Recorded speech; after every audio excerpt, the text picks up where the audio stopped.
Assalomu alaykum. Ushbu videoda sizlarga aynan qanaqa qilib 2 oy ichida klinikaga, ya'ni aynan stomatologik klinikaga 150 dan ortiq patsientlarni jalb qilganimiz haqida batafsil tushuntirib beraman.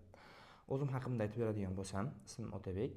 1,5 yildan beri aynan targeting, marketing sohasida ishlayman. Hozirgi kunga qadar 15 dan ortiq loyihalarni yurg'izib kelganman. Ular orasida 10 dan ortig'i aynan tibbiyot sohasiga yo'nalgan loyihalar hisoblangan. O'shaning uchun ham bizda ko'proq loyihalarimiz tibbiyot bilan bog'liq, ya'ni klinika bilan, aynan men bu meditsina sohasi bilan shug'ullanadigan ekspertlar bilan bog'liq bo'ladi. Hozir sizga aynan stomatologiya bo'yicha 2 oyda 150 dan ortiq patsient jalb qilganimizni qanaqa qilib ketma-ketlik va qadamlarni bir chekkadan tushuntirib bermoqchiman. Bu loyihamiz o'zi avval umuman target reklamadan foydalanmagan, ya'ni marketing bilan umuman foydalanmagan, shug'ullanmagan. Bu loyihamizni olgan paytimizda birinchi navbatda so'radik, ya'ni ularning aytishi bo'yicha patsientlar faqatgina tanish bilish orqali keladi, ya'ni o'zlari topishadi, telefon qilishadi, tanish bilish, o'rtoq, og'ayni. Aynan bular bilan gaplashganimizdan keyin biz aynan mana bu target reklamani yo'lga qo'yib, umuman boshqa auditoriya, ya'ni boshqa joydan bularga yangi patsient oqimini yaratib berdik. Bu bo'yicha hozir sizga ketma-ketlik qadamlarni tushuntirib beraman. Birinchi navbatda bu loyihamiz, ya'ni dentist Akmal stomatologiya bilan shug'ullanadilar. Mana bu ko'rib turgan profillaringizni ko'rib turibsiz. Bu yoqda podpисчик unaqa ko'p bo'lmasa ham, aynan target reklama orqali katta-katta sotuvlarni qilsa bo'ladi. Muhimi siz ekspert bo'lsangiz, aynan sohangizda eng yaxshisi bo'lsangiz yoki ekspert bo'ladigan bo'lsangiz, bunda hech qanaqangi muammo bo'lmaydi. Birinchi navbatda bu insonga, bu ekspertimizga KazDev qildik, ya'ni auditoriyalarni o'rgandik. Bularning auditoriyasini o'rgangan paytda endi stomatologiyada ham xizmatlar ko'p.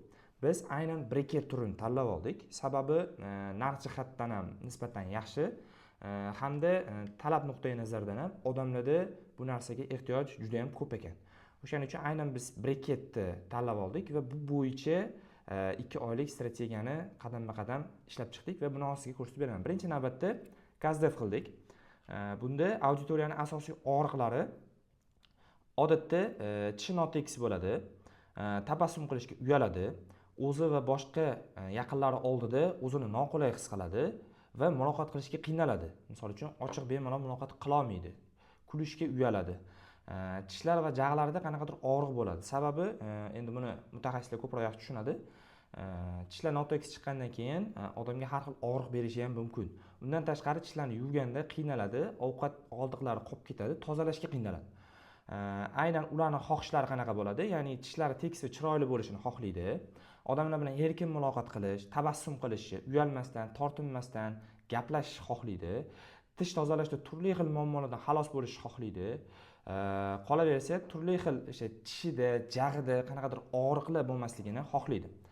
Undan keyin auditoriyani analiz qilib bo'lganimizdan keyin biz raqobatchilarni tahlil qildik. Ya'ni klinikamiz aynan Mirobod tumani Nukus ko'chasida joylashgani uchun biz birinchi lokatsiya bo'yicha uni atrofidagi klinikalarni o'rganib chiqdik. Hamda ikkinchisi narx bo'yicha boshqa klinikalarni, aynan Toshkent shahridagi boshqa klinikalarni o'rganib chiqdik.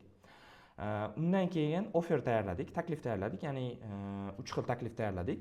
Birinchisi bitta jag' uchun, ya'ni $150 dan boshlanadi breket, ikkita jag' uchun $300. Agar patsient bittada to'lasa, ikkala jag' uchun $250 dan boshlanadi. Ikkinchi taklifimiz bitta jag' uchun yoki ikkita jag' uchun qo'ydirsa, 3 oy muddatga foizsiz teng ulushlarda bo'lib to'lash imkoniyatini berdik. Qanaqa bo'ladi? Misol uchun bitta jag'iga $150 bo'ladigan bo'lsa, 50 dan 3 oy muddatda to'lashi mumkin. Ikkita jag' bo'lsa $100 dan to'laydi. Hamda uchinchisi, ikkita jag' uchun breket qo'yadigan bo'lsa, ularga tish oqartirish yoki tishlarni chistka qilish xizmatini, o'sha tozalash xizmatini bepul qo'shib beradigan bo'ldik. Bu albatta breketni turiga qarab narx o'zgaradi. Biz eng arzon breketni narxini oldik va shundan boshqa breketlarga ham именно mana shu taklifni qo'lladik. Keramika uchun ham, safir uchun ham, boshqa breketlar uchun ham hammasiga tushib ketadi. Ana undan keyin biz nima qildik? 2 xil varamka ishlab chiqdik. Bunda birinchisi asosan lead magnet tayyorladik. Bunda nima bo'ladi? Ya'ni target reklama ketadi, odamlar saytimizga o'tadi, saytimizga o'tgandan keyin ro'yxatdan o'tadi. Biz ularga videoni taqdim qilamiz hamda videoni ko'rib bo'lgandan keyin ular zaifga qoldiradi, CRM ga tushadi. Hamda ikkinchisi to'g'ridan to'g'ri taklif bilan chiqdik. Bu voronkani ishlab chiqqanimizdan keyin aynan kreativlar olishni hamda target reklama sozlashni boshladik. Bunda biz jami 30 ta kreativ ishlatdik. Bu kreativlarimizni lead magnet uchun 10 ta video formatda hamda bitta YouTube uchun video olingan. Hamda to'g'ridan to'g'ri taklif berish uchun 10 ta dizayn post tayyorlangan hamda 10 ta video tayyorladik. Hozir sizga dizayn postlarimizni qisqacha ko'rsataman.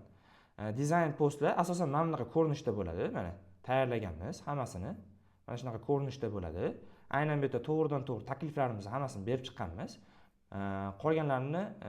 Qolganlari ham aynan mana shunga o'xshagan.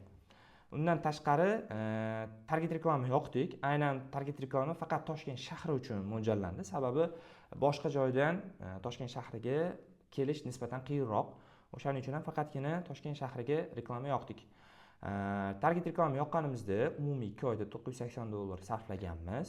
Bunda birinchi oyda bizda $450 sarfladik hamda bizda bitta lead narxi o'rtachasi 93 sentdan tushdi. Bu o'zi 80 sentdan boshlanib $1-1-2 gacha yetib borgan. Umumiy o'rtachasi 0.93 dan tushgan. Jami bizda 480 ta lead tushgan.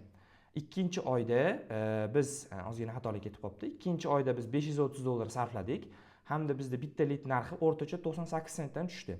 Jami bu yerda 530 ta lead tushgan. Ana undan keyin 530 ta lead tushgandan keyin umumiy bizda 1020 ta lead tushgan. CRM sistemasi endi bularda bo'lmagani uchun Telegramda yo'lga qo'yib berdik. Aynan birinchi o'sha lead magnet uchun sayt orqali tushadigan zaявkalar uchun alohida hamda forma orqali ro'yxatdan o'tadigan insonlar uchun alohida Telegram guruhiga to'g'ridan to'g'ri zaявkalarni tushirib berdik.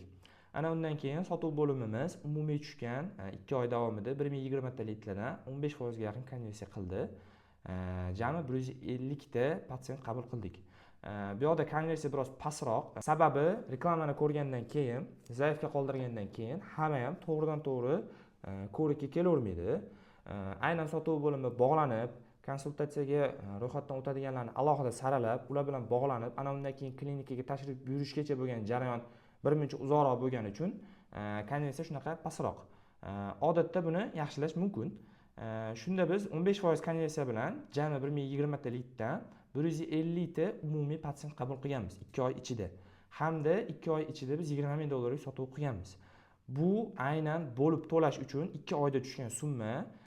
Patsientlar 2 oydan keyin 3-chi, 4-chi, 5-chi oylar ham albatta kelib, o'sha breketda qolgan summalarni ham to'lab ketadi.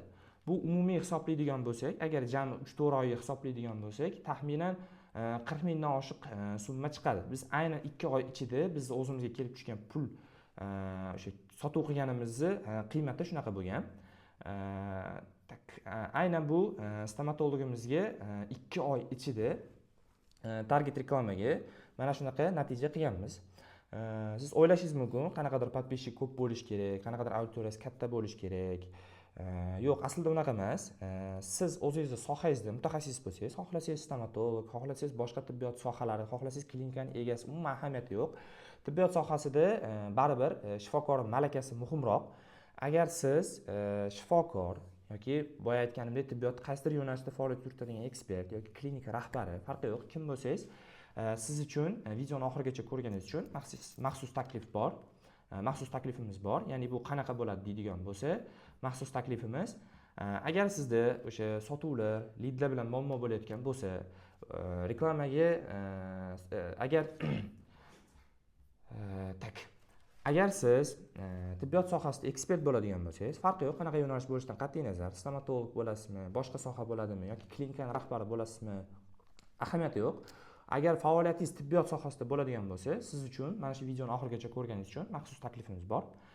Bu qanaqa bo'ladi deydigan bo'lsangiz, maxsus taklif agar sizda ham o'sha klinikangizda yoki agar o'zingiz alohida doktor bo'lib, shifokor bo'lib ishlaydigan bo'lsangiz, klinikangizga patsientlarni jalb qilishda, sotuv qilishda hamda leadlar bilan muammo bo'layotgan bo'lsa, shaxsan o'zim sizni reklamalaringizni bepulga analiz qilib beraman. Agar sizda qanaqadir avval target reklama yoqib, natija ko'rmagan bo'lsangiz yoki bo'lmasam qanaqadir leadlaringiz sifatsiz bo'ladigan bo'lsa, sotuvlaringiz kam bo'ladigan bo'lsa, bu borada sizga yordam bera olaman. Aynan sizni reklamalaringizni umumiy qanaqa videolaringizdan tortib to qanaqa reklama yoqib, sizga qanaqa natija bo'lgangacha hamma jarayonni sizga to'liq audit qilib beraman. Faqatgina bittagina sharti, siz Toshkent shahrida faoliyat yuritishingiz kerak hamda reklamaga eng kamida oyiga $500 dan ko'p ajratadigan bo'lishingiz kerak. Bu nima uchun? Sababi, agar bundan kam summa ajratadigan bo'lsangiz, sizda yaxshiroq natija qilish uchun strategiya ishlab chiqishga bu summa biroz kamlik qiladi. Sababi, sizda turli xil gipotezalarni test qilib ko'rib, turli xil narsalarni test qilib ko'rganimizdan keyin sizda natija berishni boshlaydi. Ungacha ham $500 dan ko'proq pul sarflaydigan bo'lsangiz, bu sizga aniq samara berishni boshlaydi. O'shaning uchun ham agar siz Toshkent shahrida faoliyat yuritadigan, tibbiyot bo'yicha ekspert bo'ladigan bo'lsangiz, klinika rahbari bo'ladigan bo'lsangiz, pastda havola bor, ya'ni ro'yxatdan o'tish degan havola chiqadi. O'sha yerdan ma'lumotlaringizni qoldiring, shaxsan o'zim sizga aloqaga chiqaman. Hamda yuqorida aytib o'tganimdek, sizni reklamalaringizni bepulga audit qilib, analiz qilib beraman. Kuzatganingiz uchun rahmat. Kanalga podpisatsiya bosib qo'ying. Kelgusi videolarda ham yana sizga foydali kontentlar chiqarishda davom etamiz. Hammaga rahmat.